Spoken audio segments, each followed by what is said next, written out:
بالکل صحیح انفارمیشن ہم نہیں کہہ رہے کہ پہنچ رہی ہے اور بڑی ایکیوریٹلی اور بڑی ٹائملی سر ان تک پہنچتی ہے، لیکن ان کو جو خبریں پہنچانے والے لوگ ہیں جو ان سے ملاقاتیں کرتے ہیں وہ انہی ملاقاتوں کے اوپر اور اسی انفارمیشن کی بیس پر فیصلے جو ہیں وہاں سے صادر کرتے ہیں اور پھر بعد میں وہ پارٹی امپلیمنٹ کرتی ہے۔ آپ کیا سمجھتے ہیں کہ حالیہ گزشتہ کچھ وقت میں جو خان صاحب نے فیصلے کیے ہیں وہ اپنی اور پارٹی کی اور عوام کی بہتری کے لیے کیے ہیں؟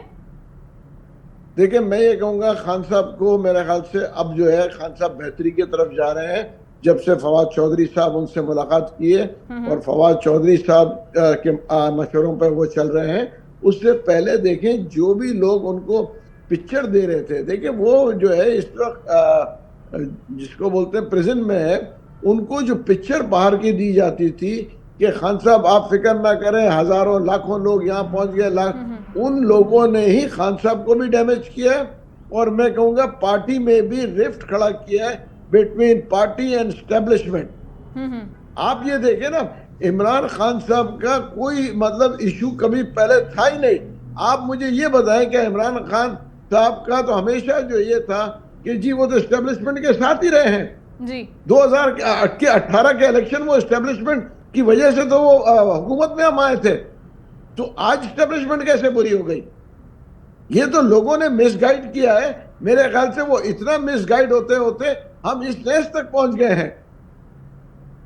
میرے خیال سے رابطے ہونے چاہیے اور مذاکرات ہونے چاہیے، اور جو مین عوام کے ایشوز کے اوپر ہم بات کریں نا، ہم لوگوں کے کہنوں کے اوپر بات کرتے ہیں کہ جی فلانے نے یہ کہہ دیا، فلانے نے جا کے وہاں سے ٹویٹ کر دیا، وہ آ کے ایشوز کے اوپر کیوں نہیں بات کرتے؟ وہاں سے بیٹھ کے صرف ٹویٹ کرتے ہیں کہ ہم آزادی کی بات کریں۔ کس چیز کی آزادی وہ چاہتے ہیں؟ ایک پاکستان ایک آزاد ملک ہے، اور اگر وہ سمجھتے ہیں کہ وہ جو ہے فوج کو ڈیمیج کرنا چاہتے ہیں تو میں یہ کہوں گا یہ کانسپریسی تھیوری ہے۔ کوئی بھی ملک فوج کو ڈیمیج کر کے آگے نہیں چل سکتا۔ فوج جو ہے اس ملک کی ریڑھ کی ہڈی ہے۔ آپ مجھے بتائیں نا، آپ نے حالت دیکھ لیا عراق کا، دوسرے ملکوں کا، جنہوں نے اپنے فوج کو ذرا سا ڈیمیج کیا۔ یہ تو چاہ رہے ہیں کہ فوج کو اور عوام کو آپس میں آمنے سامنے کھڑا کریں، اور جو ہے اس کے بعد جو ہے وہ بیٹھ کے تماشا دیکھیں۔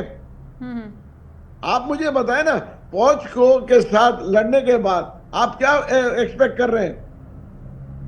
کون آئے گا؟ مطلب آپ مجھے بتائیں نا، ایک بریگیڈیئر بننے میں کتنے سال لگتے ہیں؟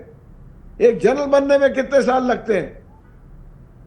تو فوج کو یہ اب بیٹھتے اور تنقید، میں یہ نہیں کہوں گا ہر جگہ، کیا سیاستدان میں برے لوگ نہیں ہیں؟ اگر ایک آدھ 2 4 5% جو ہے، دیکھیں میرا کہنا یہی ہے، میں بڑے دعوے سے کہتا ہوں کہ اگر 80% ٹھیک ہے نا لوگ پولیٹیشنز میں برے ہیں، تو فوج میں اگر 20% ہوئیں گے، آپ فوج کے اسٹرینتھ کو دیکھیں، فوج کے عوام کو دیکھیں، آپ فوج کے انٹرسٹ کو دیکھیں جو وہ عوام کے اندر ہے۔ یہ صرف اور صرف فوج کو تنقید کرنا، سیلاب آتا ہے تو کس کو بلاتے ہیں؟ بارشیں آتی ہے تو فوج آتا ہے، کوئی وبا پھیل جاتی ہے تو فوج آتا ہے۔ یہ فوج کے جو انہوں نے لگایا ہوا ہے کہ فوج نے یوں کر دیا، فوج نے یوں فلانا کر دیا، فوج نے فوجی فاؤنڈیشن کھول دیا، تو اگر فوج نے کھولا ہے تو اس میں برائی کیا ہے؟ ٹھیک ہے، انہوں نے جو ہے یہ بہتری کر، اگر وہ بھی انڈسٹری لگا رہے ہیں، اگر مثال دے رہا ہوں کہ وہ اپنے ریٹائرڈ لوگوں کے لیے نیوی کوئی انڈسٹری لگاتی ہے، یا فوج کے لوگ لگاتے ہیں، یا ایئر فورس کے لگاتے ہیں، اس میں کہاں کی برائی ہے؟ وہ بھی انڈسٹری ان کا حق ہے۔ دیکھیں ریٹائرڈ لوگوں کو کہیں نہ کہیں تو اکوموڈیٹ کرنا ہے، لاکھوں لوگ ریٹائرڈ ہیں، ان کو کہاں پہ اکوموڈیٹ کریں گے؟ اچھا ٹھیک ہے، یہ آپ کہہ رہے ہیں کہ اسی طریقے سے اکوموڈیشن ہو سکتی ہے ان کی، لیکن دوسری بڑی چیز یہ ہے، آپ بہتر طریقے سے ہمیں گائیڈ کر سکتے ہیں محمود صاحب، کہ خان صاحب پہلے تو اینٹی اسٹیبلشمنٹ، اینٹی آرمی، کسی بھی چیف آف آرمی سٹاف کے خلاف بیانات دیتے ہوئے ہمیں دکھائی نہیں دیتے تھے، جس طرح آپ نے بھی بولا کہ 2018 میں ان کو فل سپورٹ تھی، اور اس کے بعد وہ پورا ٹائم یہی ہمیں کہتے ہوئے نظر آئے کہ پاک فوج اور پاکستان تحریک انصاف یا حکومت ان کے ساتھ سیم پیج پر ہے، سیم انٹرسٹ ہے، کوئی بھی پرابلم نہیں ہے اس کے اندر۔ آپ کیا سمجھتے ہیں کہ پرابلم آنا کہاں سے شروع ہوئی؟ کیا وہ کردار ان کے گھر کا ہی کوئی شخص تھا, کوئی فرد تھا؟ کیونکہ بشرا بی بی کو لے کر پاکستان تحریک انصاف کی جو مرکزی لیڈرشپ ہے وہ بڑے شکوک و شبہات کا اظہار کرتی ہے کہ ان کا کردار بڑا مشکوک ہے. آپ سمجھتے ہیں کہ وہاں سے بھی کچھ معاملات فوج کے ساتھ خراب ہونا شروع ہوئے, چاہے وہ جنرل باجوہ ہو یا کوئی اور ہو؟ دیکھیں, آپ کو بھی یاد ہوگا کہ خان صاحب جنرل باجوہ صاحب کی کتنی تعریفیں کیا کرتے تھے. بالکل ٹھیک. ایشو جو ہے جو وہاں سے خراب ہوا, جو ہے میں کہوں گا کہ پہلے بزدار صاحب سے خراب ہوا, کیونکہ اس کی وجہ یہ ہے کہ بزدار صاحب کو کہ اپوائنٹمنٹ کے اوپر اعتراضات تھے. اس کے بعد گھر کے بھی کچھ لوگ تھے جو بلکہ میں کہوں گا بالکل جو کہ خان صاحب کو یہ کہتے رہے کہ جی فوج جو ہے آپ سے فوج نے غلط کیا, فوج نے یہ کیا. دیکھیں, اگر آپ کسی کے بھی مائنڈ کو پوائزن کرنا شروع کریں نا تو آدمی کے وہ تعلقات خراب ہو جاتے ہیں. سلولی یہ سلو پوائزن کرتے کرتے اس نہج تک پہنچا دیا ہے. یہ میں آپ کو کہوں کہ فوج کے اور خان صاحب کے بیچ میں کوئی ڈفرنسز نہیں تھے. 2013 سے جو ہے اسٹیبلشمنٹ کے ساتھ ہم چل رہے تھے. یہ اچانک دیکھیں نا, کوئی آج تو نہیں ہے, آج جو باتیں کرتے ہیں سالوں سے, اتنے سالوں سے, تو 2013 سے اسٹیبلشمنٹ کے ساتھ چلتے رہے ہیں. اور میرے خیال سے اچھے ماحول میں جو ہے 2018 کا الیکشن ہوا. بالکل. تو یہ چیزیں جب آج دیکھیں, یہ نہیں ہونا چاہیے کہ جب تک آپ حکومت میں ہو تو آپ کہیں کہ جی فوج سے. یہ بدقسمتی ہمارے زیادہ تر سیاست دانوں کی ہے, خان صاحب کی اکیلے کی نہیں ہے. اچھا. آپ یہ دیکھیں نا, جب بھی حکومت سے اتارے جاتے ہیں تو وہ فوج کو برا بھلا بولتے ہیں, چاہے وہ پی ایم ایل این ہو, چاہے وہ پیپلز پارٹی ہو. میں اوپنلی بات کر رہا ہوں.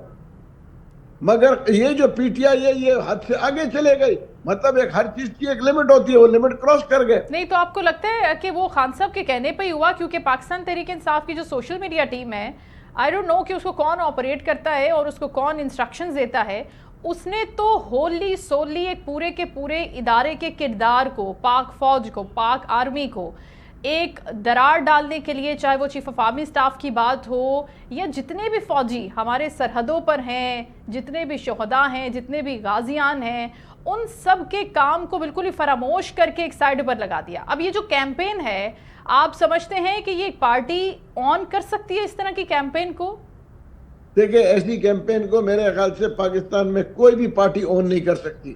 اور آپ نے دیکھا ہوگا کہ جو پولیٹیشن اس وقت جو پی ٹی آئی کے پولیٹیشنز ہیں وہ بھی اس کو ڈس اون کر رہے ہیں. ٹھیک. اس کی وجہ یہ کہ اون کر کے آپ کیا کہنے کے چاہیں گے؟ آپ مجھے بتائیں نا کہ یہ کہنا کیا چاہ رہے ہیں. اور جو لوگ یہ جو ڈفرینسز پیدا کر رہے ہیں, یہ ملک سے دشمنی کر رہے ہیں. میں اپنے عوام کو کہوں گا اور خاص طور پہ نوجوانوں کو کہ ذرا سوچ سمجھ کے جو ہے نا اس موو کو دیکھا جائے. اگر یہ مائنڈ سیٹ پوائزن کیا, دیکھیں نا, یہی مائنڈ سیٹ ہے جو ہم لوگ کو, دیکھیں میں آپ کو بتا دوں, ریلیجن سے بھی آگے پوائزن کر جاتے ہیں. جس کو آپ کہیں کہ ویسٹرن میڈیا, دیکھیں نا آج جو چیزیں ہمارے ریلیجن میں منع ہے وہ آج ویسٹرن میڈیا کہاں سے کہاں لے کے جا رہا ہے.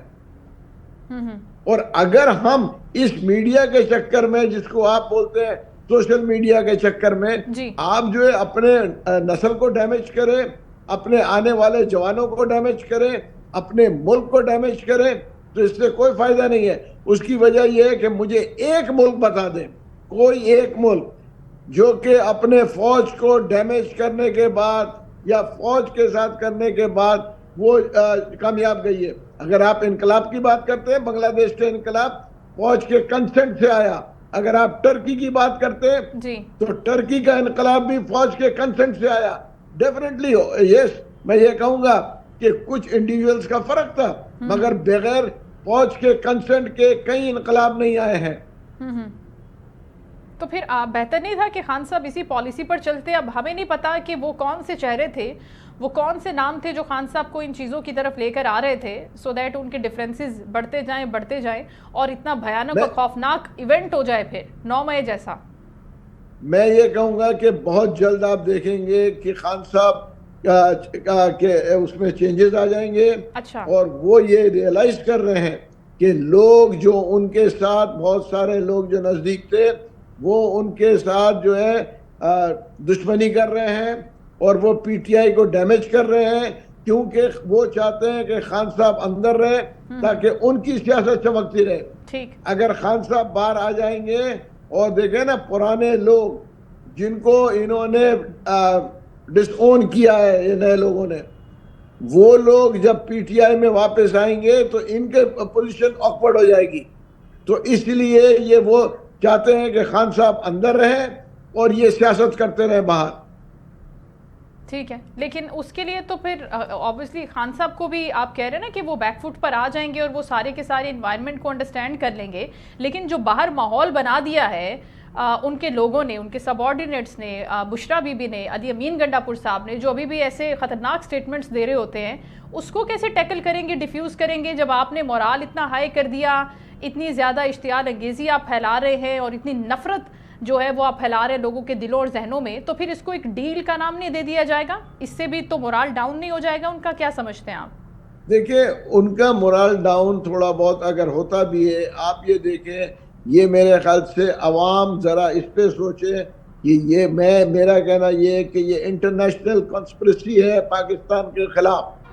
اس کی وجہ یہ ہے کہ یہ صرف جو ہے انٹرنیشنل اسٹیبلشمنٹ جو ہے وہ یہ کرانا چاہ رہی ہے کہ پاکستان کو کمزور کرے تاکہ جو ہے ارد گرد سے جو ہے اس کے اوپر پریشر ڈال سکے, کیونکہ ہم ایک ایٹمی طاقت ہیں, ہم کو کمزور کر کے اس کے بعد ہی جو ہے پریشر ڈال سکیں گے. اور پاکستان کو کمزور کرنے کا پہلا ہتھیار یہ ہوگا کہ پاکستانی فوج کو کمزور کریں عوام کے نظر میں, اس کے بعد ہی یہ جو ہے ڈیسٹیبلائز کریں گے.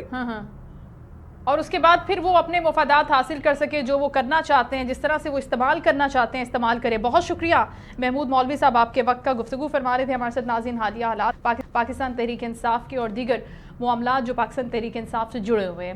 اپنا خیال رکھیے گا, کل انشاءاللہ شو میں آپ سے دوبارہ ملاقات ہوگی. اللہ حافظ.